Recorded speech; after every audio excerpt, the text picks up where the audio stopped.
Hi all నమస్తే, welcome to Indian మా ముచ్చట్లు. చాలా రోజుల తర్వాత మీ ముందుకు వచ్చేసాను నేను. గ్యాప్ అయితే పట్టింది, కానీ ఇప్పుడు అయితే ఇంకేంటి మా ముచ్చట్లు ఇంకో లెవెల్కి తీసుకెళ్తాము. మీతో ఎక్కువ కనెక్ట్ అవ్వడానికి అయితే ట్రై చేద్దాం. మరి కనెక్ట్ అవ్వడం కోసం ఒకరి గురించి చెప్పుకుంటామో లేదంటే స్టోరీ చెప్పుకుంటామో ఆ వీడియోస్ పక్కన ఇదేంటంటే ఒకరితో ఒకరు గేమ్ అయితే ఆడదాం. గేమ్ ఏంటా అనుకుంటారా? నేను మీకు కథ చెప్తాను.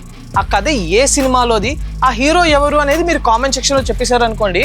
అయితే మీరు కామెంట్ సెక్షన్లో ఆ సినిమా పేరు, హీరో పక్కన మీ ఇన్స్టాగ్రామ్ అయితే వేసేయండి. ఆ ఇన్స్టాగ్రామ్ ఐడికి నేను పర్సనల్గా మీకు టెక్స్ట్ చేస్తాను. అయితే ఇన్స్టాగ్రామ్లో నేను కనెక్ట్ అయినప్పుడు మీరు ఒక సినిమా పేరు చెప్పారు అనుకోండి, అది మళ్ళీ నెక్స్ట్ వీడియోలో నేను ఆ కథని చెప్తాను. మరి ఆ కథని ఎవరు చెప్తారో చూద్దాం. ఇది చైన్ అనమాట. సో గేమ్ స్టార్ట్ చేద్దామా? అయితే ఇప్పుడు మన ఫస్ట్ గేమ్ ఏంటంటే, మన హీరో సిద్ధార్థ్. ఆయన ఫారెన్లో బాగా చదువుకున్నాడు అనమాట. అయితే వాళ్ళ నాన్న ఆంధ్రాలో సీఎం.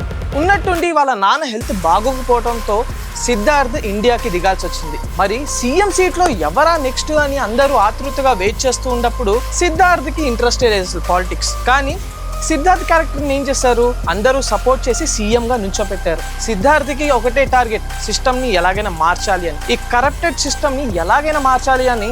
అయితే ఎవరూ తెలియనట్టు వీడియోస్ని అప్లోడ్ చేశారు. ఆ వీడియోస్ ఏంటంటే బ్లాక్ మనీ, ఎమ్మెల్యే ఎంపీ వాళ్ళ క్యాండిడేట్సే బ్లాక్ మనీ తీసుకుంటున్నట్టు ఆ వీడియోస్ని క్యాప్చర్ చేసి ఆన్లైన్లో అప్లోడ్ చేసి వాళ్ళ గుట్టుని బయట పెడతాడు.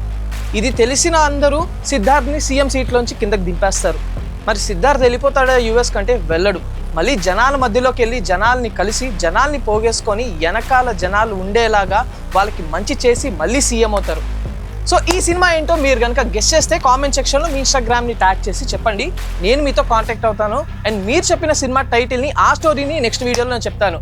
అంటిల్ దెన్ చూసేయండి బ్రో. మీరు అంత టాలెంట్ అయితే ఈ సినిమా ఏంటో గెస్ చేయండి. బాయ్.